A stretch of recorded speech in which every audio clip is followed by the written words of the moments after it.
Miss হবে না আপনার পছন্দের টিভি শো। দেখুন জি5 অ্যাপে একদম ফ্রি।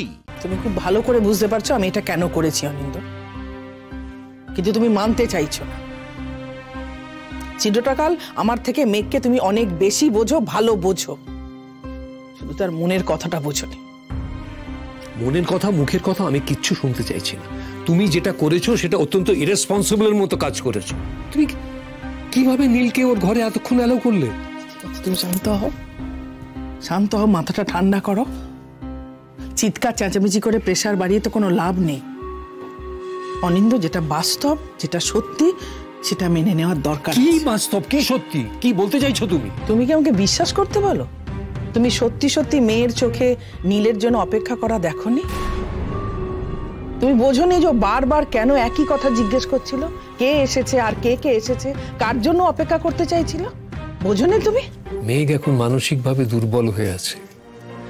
আমাদের উচিত ও যাতে নিজের পায়ে দাঁড়াতে পারে, মাথা উঁচু করে দাঁড়াতে পারে, সে ব্যাপারে সাহায্য করা তাকে। আমি তো জানি ও নীলের জন্য পাগল হয়ে আছে, জানি তো। কিন্তু যে সুগারের পেশেন্ট, তার সামনে একটা থালা মিষ্টি বসিয়ে দেওয়া তো ভালোবাসার প্রমাণ নয়, সেটা তার কাছে বিষের মতো। ছোটবেলায় যখন মেঘ তোমার কাছে ওই রং দেওয়া আইসক্রিম খেতে চাইতো, তুমি দিতে না, কানাকাটি করতো, তবুও দিতে না। কিন্তু কেন দিতে না? কারণ সেটা তার ক্ষতি করবে, সেটা তার কাছে বিষ। নীল মেঘের জীবনে বিষের মতো। তুমি জানো যে ওই সময়টুকুর মধ্যে নীল কতখানি বিষ ঢালতে পারে মেঘের কাঁধে? ও নিজের মতো করে কিভাবে মোল্ড করে নিতে পারে। তুমি আর কখনো নীলকে ওভাবে অ্যালাউ করবে না। তুমি কিন্তু জেদ করছো, অন্যায় ভাবে জোর করছো। হ্যাঁ, করছি। আমি যখন করছি তখন তার একটা কারণ আছে, সেটা তোমার বোঝা উচিত। মেঘ এখন শারীরিকভাবে, মানসিকভাবে দুর্বল হয়ে আছে। নীল দিনের পর দিন ওর সঙ্গে যে অন্যায়গুলো করেছে সেগুলো ও মনে করতে চাইছে না। ও যখন মনে করতে চাইছে না, তুমি জোর করে কেন ওকে মনে করাতে চাইছো? তার কারণ আমি তার বাবা। আমার মেয়ে যখন দুর্বল, সে যেন কোনো ভুল সিদ্ধান্ত না নেয়, সেটা আমার দেখা দরকার। ও না মনে করলেই তো সমস্তটা বদলে যাবে না। নীলকে তো বারবার ক্ষমা করে দিয়েছে, মাফ করে দিয়েছে। নীল বদলেছে? বদলায়নি। ও বদলাবার ছেলে নয়। ও বারবার আঘাত করবে, ও ভালোবাসা মানুষকেই আঘাত করবে, এইটাই ওর অসুখ। আমি কেন আমার মেয়েটাকে বারবার কষ্ট পেতে এগিয়ে দেবো বলো তো? তুমি কেন ধরে নিচ্ছ যে নীল কোনোদিনও বদলাবে না? মানুষই তো বদলায়। যার সন্দেহ বাতিক আছে না, সে কখনো বদলায় না। নীল এখন অনেক ভালো ভালো কথা বলবে। এরপর যখন মেঘকে কাছে পাবে, তখন ওর সন্দেহটা ওর ভালোবাসাটাকে ওভার পাওয়ার করবে, করবেই। আর তখন কষ্ট পাবে কে? আমার মেয়েটা। মধুমিতা, আমাদের অনেক ভাগ্য ভালো যে আমরা ওকে সুস্থ করে বাড়িতে আনতে পেরেছি। প্রতিবার যে পারবো তা কিন্তু নয়। সমস্ত জেনে শুনে মেঘকে কেন ঠেলে দেব নীলের কাছে? নীলের দিকে তুমি আমি ঠেলে দেবার কেউ নই অনিন্দ। ওরা একে অপরের টানে মিলবে। এই সমস্ত রোমান্টিক কথাবার্তা যেগুলো কোনো কাজে আসে না, প্র্যাকটিক্যালি ইউজলেস। মেঘ এখন রিকভার করছে। এরপরে যখন ও আবার অপমানের মুখে পড়বে, আবার যখন সন্দেহের মুখে পড়বে, আবার যখন তাকে নিয়ে কুশ্রী ইঙ্গিত করা হবে, তখন মেঘ কি করবে সেটা বুঝতে পারছো? কিভাবে সামলাবে? নাকি এই পরিস্থিতি যাতে তৈরি না হয় তার জন্য পড়াশোনা, গান বাজনা সমস্ত ছেড়ে দেবে, প্রেমের জন্য সমস্ত কিছু ত্যাগ করবে? তা কেন হবে?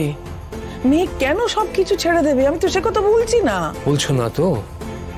ও পড়াশোনা করবে, গান বাজনা করবে, সব করবে তো? ওকে 5টা মানুষের সঙ্গে উঠবোস করতে হবে, তার মধ্যে পুরুষের সংখ্যা বেশি। তখন নীলের সন্দেহবাতিক ওই মানসিকতা আবার কিন্তু জেগে উঠবে। তুমি কেন এইভাবে ভাবছো অনিন্দ?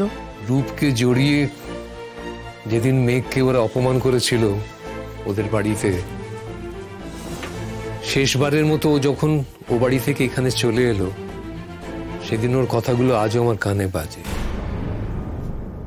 আমাকে বলেছিল, বাপি, আমি যদি কোনোদিন ও বাড়িতে ফিরে যেতে চাইও, তুমি কিন্তু আমাকে যেতে দিও না। নীল কি বলেছিল? ওর মতো দুশ্চরিত্র একজন মেয়ে।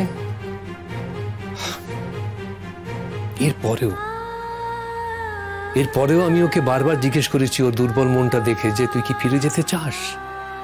ও চাইনি ফিরে যেতে। তাও হয়তো আমি জিজ্ঞেস করতাম, এবারেও জিজ্ঞেস করতাম, যদি দেখতাম সেই রাত্রিরে নীল ওকে আড়াল করে দাঁড়িয়েছে। দাঁড়ায়নি তো। মধুমিতা, আমি চাই আমার মেয়েটা বেঁচে থাকুক, আনন্দে বেঁচে থাকুক। ওর হয়তো ইনিশিয়ালি কষ্ট হবে, কিন্তু মেনে নেবে, মানিয়ে নেবে। একটা সময় সমস্ত ঠিক হয়ে যাবে।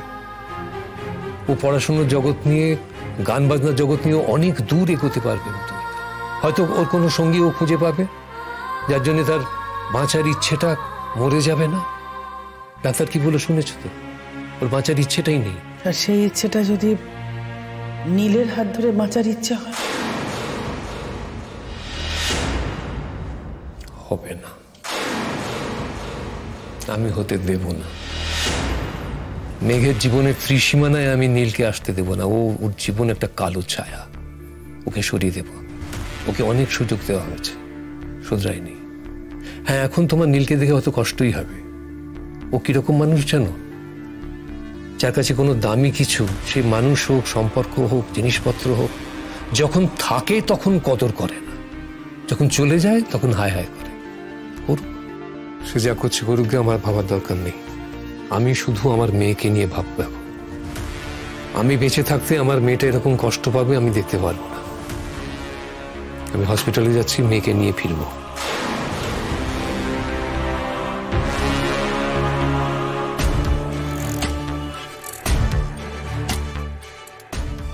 তার মানে আজ হসপিটালে একটা বড় সড় ড্রামা হবে মনে হচ্ছে। নীলকে বাবি আটকাবে। মেঘের প্রতি নীলের প্রেমটা আবার বড্ড মাখো মাখো হয়ে উঠেছে। এই ড্রামাটায় আমাকে এবার একটা নতুন মশলা অ্যাড করতে হবে।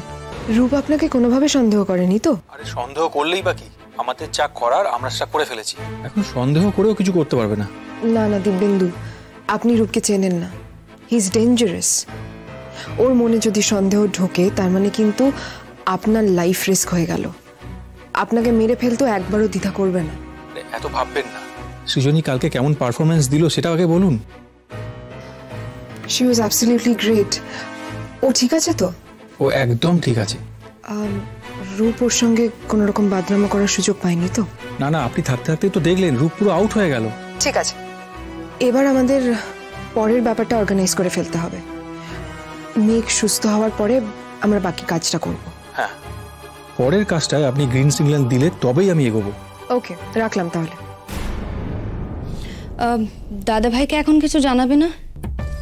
না, সময় আসুক, তারপর সবাইকে একসাথে জানাবো।